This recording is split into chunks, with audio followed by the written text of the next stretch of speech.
Pemirsa, 36 ton bantuan kemanusiaan dari masyarakat Indonesia siap disalurkan kepada para pengungsi Gaza Palestina yang berada di kamp pengungsian El Arish, Mesir.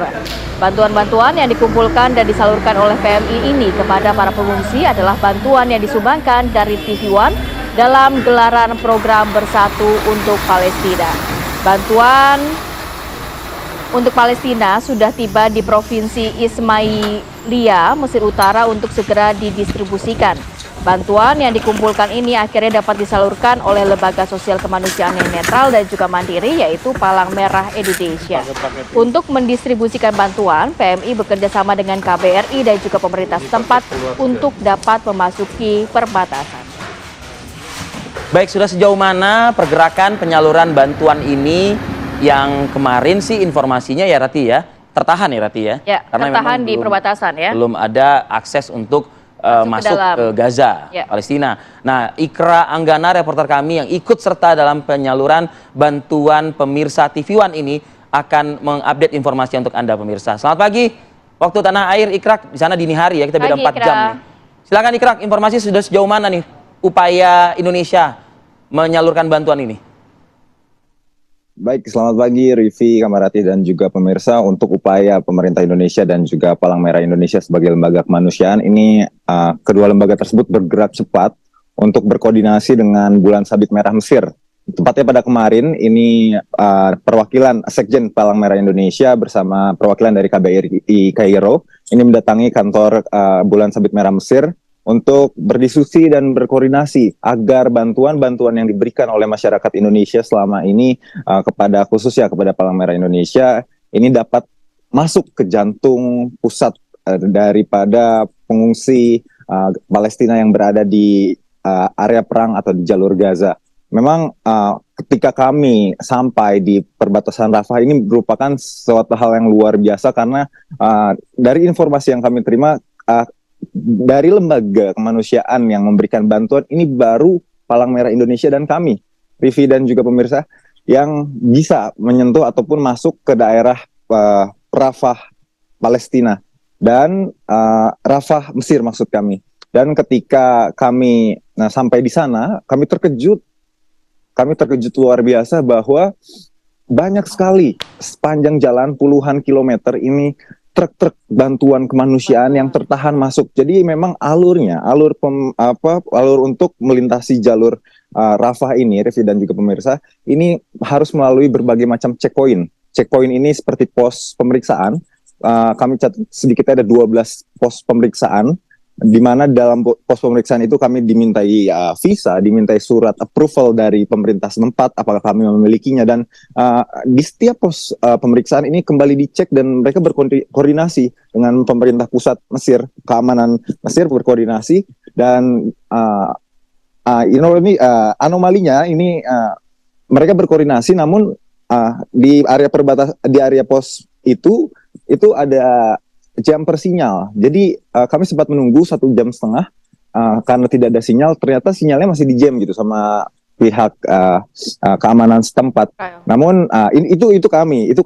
Bagaimana truk-truk bantuan lain yang melintas yang sangat banyak, memang kami mendapatkan informasi dari kepala operasional Bulan Sabit Merah Mesir, ini ada sekitar 1.500 truk yang mengantri, di mana kalau di kita saja, Indonesia menyumbangkan 2 truk tronton yang beratnya senilai 36,5 ton. Nah, ini bisa dikalikan, Rivi, bahwa satu truk ini bisa diasumsikan ini bisa membawa 16 ton bantuan kemanusiaan dan posisinya tertahan. Dan informasi yang kami terima, ini truk-truk ini memang menunggu approval dari IDF, di mana IDF ini adalah otoritas yang dimiliki oleh Israel agar dapat bantuan dari seluruh dunia ini bisa masuk melalui jalur Rafah. Dan untuk informasi yang kami terima juga, ini ternyata untuk approvalnya sendiri ini tidak buka setiap hari. Ini buka hanya 5 hari dalam 1 minggu, tutup di hari Jumat dan juga hari Sabtu. Jadi dari informasi dari Fikri tadi, yang rekan kami yang ada di Gaza menginfokan seharinya ada 100 truk, hanya 100 truk. Di mana di hari Jumat dan juga Sabtu ini terhenti karena hari libur.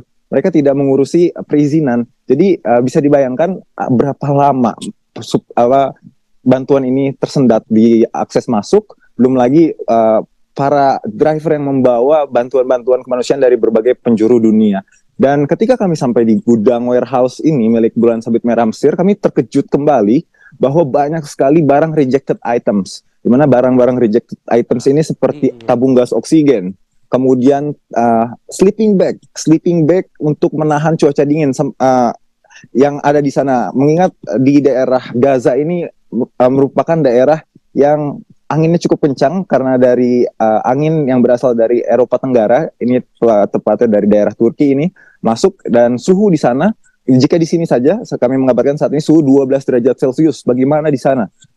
Bisa Anda bayangkan sleeping bag yang bisa menahan kedinginan sampai minus 5 derajat Celcius ini tidak boleh masuk. Karena apa, Rivi? Karena berwarna hijau. Ini sungguh ironis sekali perbuatan Zionis Israel untuk menahan barang-barang yang sebenarnya mereka butuhkan, tapi karena permasalahan sepele ini tidak dapat masuk hanya karena permasalahan warna. Ada masalah SOP juga, SOP yang ketika dikirimkan boleh, tapi ketika sampai ini tiba-tiba tidak boleh seperti itu. Jadi kemarin sesuai dengan pernyataan Pak Sekjen PMI Abdurrahman Muhammad Fahir yang juga sebagai mantan Wamenlu dan juga Dubes Mesir, ini menjelaskan bahwa sebaiknya masyarakat ini memberikan bantuan berupa cash, tidak mengirimkan barang dari Indonesia menuju ke Mesir, karena kos yang diperkirakan jika mengirimkan barang dari Indonesia menuju ke Mesir ini lebih besar daripada kita beli barang yang ada di sini, seperti itu. Dan untuk kami juga sempat melihat perbandingan harga di sini di sekitar Timur Tengah ini, untuk harga ini cukup negara-negara di Timur Tengah ini memang sedang mengalami krisis. Jadi harga di sini memang cukup murah gitu untuk membeli bahan makanan dan lain sebagainya. Jika harus mengirimkan dari Jakarta, dan kosnya lagi ketika sampai sana barang di wrapping, misalnya barang dari Indonesia di wrapping sampai ke Bulan Sabit Merah Mesir melalui berbagai macam perbatasan, dan di Bulan Sabit Merah Mesir itu dibuka wrappingnya. Dibuka apakah layak atau tidak untuk melintasi perbatasan. Kemudian ketika dibuka, katakanlah layak, itu harus di-wrapping kembali. Dan itu membutuhkan kos. Dan selain kos, itu juga membutuhkan waktu untuk mengemas itu semua. Jadi memang dinamika pengiriman bantuan kemanusiaan ini memang tidak semudah yang kita pikirkan sebelumnya. Kita bisa mengirimkan barang dengan mudah begitu saja, tapi ternyata ketika sampai di lapangan, terlebih di Rafah, ini kami pun memiliki keterbatasan untuk mengambil gambar. Jika saya pada saat itu ketahuan untuk dapat mengambil gambar oleh para tentara yang ada di sana, mungkin saya tidak akan bisa mengabarkan kepada Anda hari ini, karena beberapa keterangan daripada masyarakat juga pernah mendapatkan pengalaman buruk terkait dengan masalah dokumentasi dan kebebasan pers. Baik. Terima kasih banyak Ikra Anggana sudah melaporkan langsung dari perbatasan Rafah Mesir, dan kita ingatkan kembali untuk jaga keselamatan selalu ya, dan juga kesehatan, dan juga bisa terus mengabarkan. Dan dari informasi Ikra ini sebenarnya kita juga tahu akhirnya flow untuk pemberian bantuan tuh serumit ini. Gitu. Yeah. Tapi ada benarnya juga sih pernyataan dari Duta Besar atau Sekjen PMI. PMI yang mengatakan ya kalau bisa sih jangan membawa barang-barang yang memang dibawa dari Indonesia begitu, tapi lebih banyak ke uang tunai lah untuk dibelanjakan di perbatasan. Ya, semoga bantuan dari masyarakat Indonesia ini segera dapat disalurkan dan masuk kepada Gaza Palestina pastinya. Dan terima kasih juga buat pemirsa TV One, karena bantuan tadi itu adalah uang dari donasi ya. Donasi. Pemirsa TV One yang pada saat beberapa waktu lalu sudah diberikan begitu ya kepada kami.